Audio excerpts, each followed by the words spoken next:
On December 1st, the Kremlin, through its official channels and propagandists, proclaimed the total and definitive conquest of the city of Pokrovsk. This declaration, broadcast with pomp and urgency, was nothing more than a blatant and calculated lie. A desperate ploy to forge a narrative of success ahead of any peace talks with the United States. More than a week after this triumphalist claim, the reality on the ground is brutally different. Fighting continues to rage with implacable ferocity in Pokrovsk, and Ukrainian forces are defending the city with the same tenacity and determination they have shown at any other point in Vladimir Putin's offensive in Donetsk. What Russia refuses to admit is that Ukraine is achieving far greater success than Russian propaganda would like the world to know. While Putin and his cronies act as if Pokrovsk has fallen, Ukrainian defense forces have turned the city into a veritable hell on earth. For the invaders, Russian assault waves are repeatedly annihilated, getting caught in the ditches of death that surround the city. A microcosm of what is truly happening in and around Pokrovsk was witnessed on December 10th. As reported by Euromaidan Press, that day saw Russia attempt a large-scale mechanized assault against Ukraine's Pokrovsk defenders. The Russian leadership, in a gross miscalculation, believed it had a decisive advantage. In addition to sending the armored vehicles typical for such thrusts, the poor weather in the Pokrovsk region, characterized by dense fog and dampness, theoretically offered some protection from Ukraine's ubiquitous first-person view (FPV) drones. The muddy conditions and limited visibility made ground combat more difficult, and Russia thought, perhaps even correctly, that these conditions were perfect for a surprise attack. In a telegram post, the 7th Rapid Response Corps of the Ukrainian Air Assault Forces, one of the units responsible for repelling the December 10th assault, detailed what happened next. For the assault, the Russians used armored, automobile, and motorcycle vehicles. The columns tried to break through from the southern direction to the northern part of the city, the 7th Corps explained. Far from being the surprise Russia expected, the 7th Corps was aware of the impending thrust and had crucial support to stop the Russian forces in their tracks. The 68th Separate Jaeger Brigade, named after Oleksiy Dovbush, destroyed the first box of the Russians. After that, other units, including artillery, began to inflict damage on enemy equipment and personnel. The Russian mechanized assault fell apart before it even had a chance to do any significant damage to Pokrovsk's defenders. Now, the 7th Corps claims, the only remaining task for the defenders is to destroy the personnel and enemy equipment that survived the initial counterstrike. At this point in our analysis, if you value the truth behind the war propaganda, please like this video and subscribe to the channel. Your support is vital for us to continue unmasking the lies and bringing you the reality of the battlefield. Euromaidan Press provided more details about the Ukrainian victory, noting that Ukraine's first action was to disprove the Russian theory that the weather conditions made the assault safer. As the first of Russia's armored vehicles approached, operators from the Jaeger Brigade unleashed an FPV drone that destroyed it where it stood. With that first chunk of Russian armor down, the rest of Ukraine's forces opened fire, using a host of weapons and artillery against the advancing Russian forces. Any ground that might have been taken did not remain in Russia's hands for long, as the entire assault was destroyed. Ukrinform also reported on Ukraine's December 10th exploits. The spokesperson for the Ukrainian National Guard, Ruslan Muzychuk, commented, "The weather conditions are currently foggy, especially in the morning and often during daylight hours. Accordingly, we see that the enemy tried to use armored vehicles for an unexpected attack on Pokrovsk, and the fact that they were detected and destroyed in such weather is a great credit to all the defense forces." Muzychuk also dispelled the Russian notion that Pokrovsk has fallen, adding that Ukrainian forces continue to conduct offensive operations in 15 settlements surrounding Pokrovsk, in addition to defending the city itself. Once again, Russia pushed hard and got nowhere. December 10th saw 234 combat clashes occur between Russia and Ukraine, with 49 of those clashes happening in the Pokrovsk sector. Although we don't know how many of these clashes Ukraine won versus Russia, we know that the big push into Pokrovsk was a total failure, and, despite Russia's earlier claims, Pokrovsk still stands. But the mechanized assault on Pokrovsk is just one isolated incident. Other news from Pokrovsk shows that the destruction of Russian forces on December 10th was not a one-off event. It is part of a pattern of death that is occurring throughout Pokrovsk, as Ukraine has transformed many parts of the city and its surrounding regions into terrifying kill zones that are chewing up Putin's forces and spitting them back out almost as quickly as those forces can organize their assaults. In a separate report, Euromaidan Press states that wave after wave of Russian offensives have collapsed against Ukraine's Pokrovsk defense, leading to Bay, piles of corpses, inside anti-tank ditches. The battlefield has settled into a gruesome stalemate, with the Russian command throwing thousands of soldiers to prevent the Ukrainians from taking back more ground, the outlet reports. Wave after wave has turned the battlefield into a death zone, with Russians walking over their own corpses to advance 1 meter. Russia's problems began with its attempts to break through Ukraine's lines in the Dobropilya direction.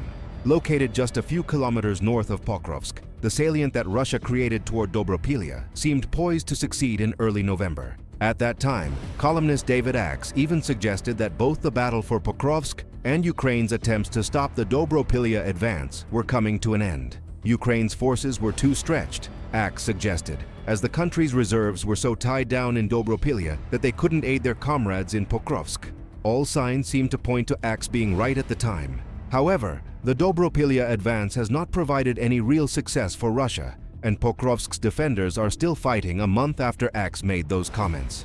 Now, Euromaidan press claims that Russian forces have shifted from attempting to break through to Dobropilya to simply holding the northern line they have created at any cost. And that cost is the same one Russia has paid in abundance since the start of Putin's invasion. Bodies. The Russian command keeps feeding the battlefield with hundreds of men every day to prevent Ukraine from reclaiming terrain, while the Ukrainians must continue suppressing these waves, Euromaidan press reports. Russia's goal is to overwhelm Ukraine's defenses, both near Dobropilya and in Pokrovsk, with manpower. If it can do that, Russia believes it will be able to re-establish the Dobropilya advance that seemed so certain just a month ago, which in turn reopens the possibility of completely encircling Pokrovsk. Ukraine's firmness against Putin's strategy of throwing bodies at the Pokrovsk problem means that its forces in the cities can continue their defenses without getting surrounded.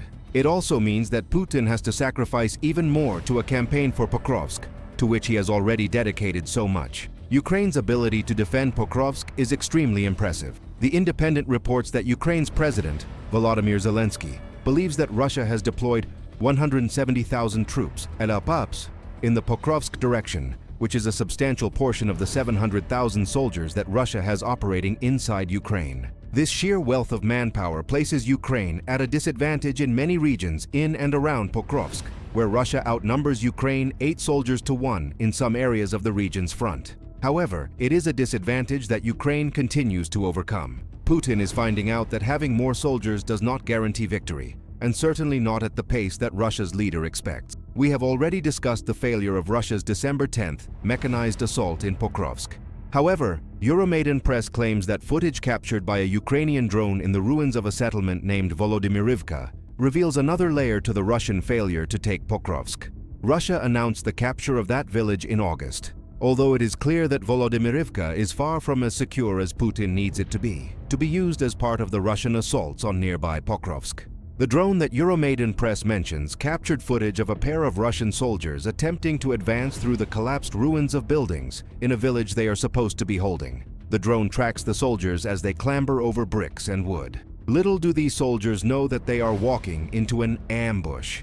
A lone Ukrainian paratrooper lies in wait in the rubble. Once Russia's soldiers are close enough, he reveals himself and opens fire. Although the Russian soldiers manage to scramble away to take cover behind the remains of a wall, the paratrooper pursues, moving through the debris as he follows instructions from Ukraine's drone reconnaissance team. He is able to get the drop on the Russian soldiers. Within seconds, one of those soldiers is taken down, followed by the second soldier, who Euromaidan press claims was the commander of an assault group in the village. Scenes like this play out dozens of times per day. Rapid, deadly, local engagements where small Ukrainian teams, outnumbered but coordinated with drones, neutralize Russian infiltrators before they can mass into a threat, Euromaidan press says. That may be the perfect summation of the war in Ukraine. As a whole, Russia attempts to break Ukraine's defenses using sheer brute force. Ukraine, being the more tactically adept and precise of the two, responds with far more controlled attacks that get much better results. The meat grinder that Putin created is being fed so well because of this difference in strategy. Ukraine may be outnumbered 8 soldiers to 1 in some areas of Pokrovsk, but it is inflicting so many casualties on Russia that this numerical advantage does not count anywhere near as much as it should. Still, Putin and his commanders cannot come up with any new ideas. For the Russian attackers, the advance toward Pokrovsk has turned into a march through what soldiers now call the ditches of death. Euromaidan Press claims. It also says that drone footage captured by Birds of Magyar, one of Ukraine's elite drone units, highlights the scale of loss that Russia is experiencing in its assaults on a city that Putin claims has already been captured. One video shows a 200 square meter, or 2,152 square foot portion of the Pokrovsk region that is close to an anti-tank trench. In that small patch of land alone, over 30 corpses of Russian soldiers are visible. In other areas of the city, Russia's losses are so extensive that up to 20 bodies can be seen lying in areas as small as 10 square meters, or 107 square feet. Russia's soldiers are caught in an endless cycle in the Pokrovsk sector. Ukraine's kill zones are not dissuading Putin's commanders from ordering those soldiers to attack. Often, a small unit of Russian soldiers will enter one of these kill zones, which are patrolled constantly by FPV drones, and get shredded to pieces. Ukraine never assumes that the job is done after a single engagement. Its reconnaissance teams continue watching the same kill zones because they know that the Russian forces never learn. Inevitably, another unit stumbles into the same kill zone, and the macabre scenes play out again. Euromaidan Press reports on footage capturing this precise cycle in action. At the end, the ditch is clogged with corpses, smashed motorcycles, and burning debris, but Russians continue their assaults. In a particularly shocking scene, an injured Russian soldier tries to get up and grab his gear and speaks to another injured soldier deeper in the trench. The drone strikes, throwing him back into the mass of bodies. Ukraine is showing no mercy to Russia's Pokrovsk assaulters, and it cannot afford to. Ukraine wants to cause as much damage as it can to Russia as it attempts to hold the city. As the corpses pile high, the Russian soldiers who follow their unfortunate comrades are being forced to march through and over the bodies of their comrades. That alone must be a sight so chilling that it would demoralize even the most experienced soldier. Knowing that they cannot stop, Russia's soldiers continue to march, hoping in vain that Ukraine's drones do not find them. Sometimes, Euromaidan Press says, these constant waves of humanity even make a little progress. But it never takes long for FPV and bomber drones to reverse the Russian gains, adding more bodies to the ever-growing Pokrovsk pile in the process. This is what the supposed capture of Pokrovsk really looks like. Putin is celebrating a victory that has not happened while hundreds of his soldiers fight for the city. Even if he is aware of what is truly happening in Pokrovsk, Putin may at least believe that each dead Russian soldier buys a slight advance deeper into the city. However, that does not seem to be the case either. In recent days, Ukraine's fearsome defense of Pokrovsk has been changing. It still has its kill zones, and the Russian assaults are being repelled, as we saw on December 10th. But inside Pokrovsk itself, Ukraine has started to flip the script. What once seemed to be the inevitable fall of Pokrovsk is now looking far less certain. Ukraine's forces are making advances when none seemed possible. On December 11th, United 24 media reported that Ukraine made a point that Putin did not want anyone to see. Assault troops from Ukraine's Skylia regiment raised their country's flag right in the center of Pokrovsk, instantly destroying the last vestiges of credibility that may have been left in Putin's claims that Pokrovsk had fallen to Russia. Footage of the event was published by the same 7th Corps of the Ukrainian Air Assault Forces that reported on the destruction of the Russian mechanized assault, along with a caption that read, "Stormtroopers of the Skylia regiment raised the Ukrainian flag in the center of Pokrovsk." Despite the Kremlin's lies about the city being taken, Ukraine is fighting, will fight, and will not give up its territory to the occupiers. The Putin's propagandists have just received a gut punch, and they have no way to react. With one video, Ukraine has disproved every notion that Pokrovsk has fallen. Its soldiers are still fighting in the city, and have reclaimed a city center that may have once been in Russia's hands. The only way that could have happened is if Ukraine launched an assault against a Russian force that was defending the territory it had claimed. Ukraine is no longer only on the defensive in Pokrovsk. It is gaining ground. There is now a gruesome stalemate in the city that is seeing Russia churn through the troops that Putin dedicated to taking Pokrovsk. If that situation stays as it is, more Russian soldiers will die. The more dead Russian soldiers, the weaker Russia's future offensives in and around Pokrovsk become. But perhaps more importantly for Ukraine, every failed Russian assault means that commanders have to pull soldiers from regions of Pokrovsk that Russia currently occupies. Those occupied areas weaken just as much as the strength of the Russian assaults. That's where the opportunities lie for Ukraine. The kill zones and ditches of death it has created may soon attrit Russia to the point where Ukraine can retake more than the center of a city that Russia claims to have captured. As for Russia, it is clear that Putin has no plan B. Putin's Pokrovsk campaign is starting to go sideways. and the only response that Russia's leader has is to throw yet more soldiers at the problem.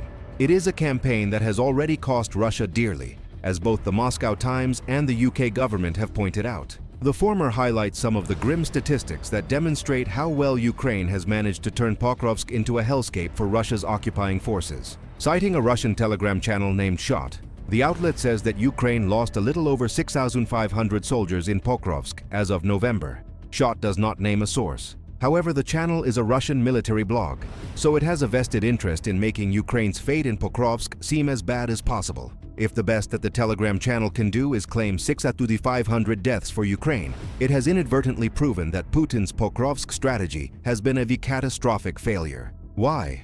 In October alone, the Moscow Times says that Ukraine killed 25,000 Russian soldiers, most of whom were involved in Russia's assaults on Pokrovsk. The UK government expands on these figures via a speech delivered by Neil Holland of the UK's Foreign, Commonwealth and Development Office.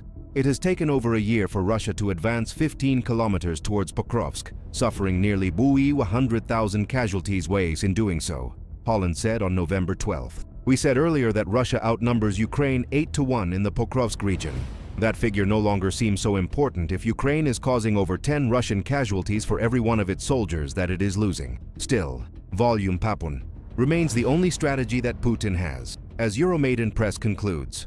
Overall, the only Russian strategy here is volume, by keeping the human conveyor belt moving forward. For now, this grim arithmetic keeps the line static, but with casualty rates in this sector reaching levels unseen elsewhere on the front, the question is whether Russia will be able to sustain this for long. That is the question, indeed. Putin may yet take Pokrovsk, although it seems increasingly likely that he will have to wait until 2026 to do so.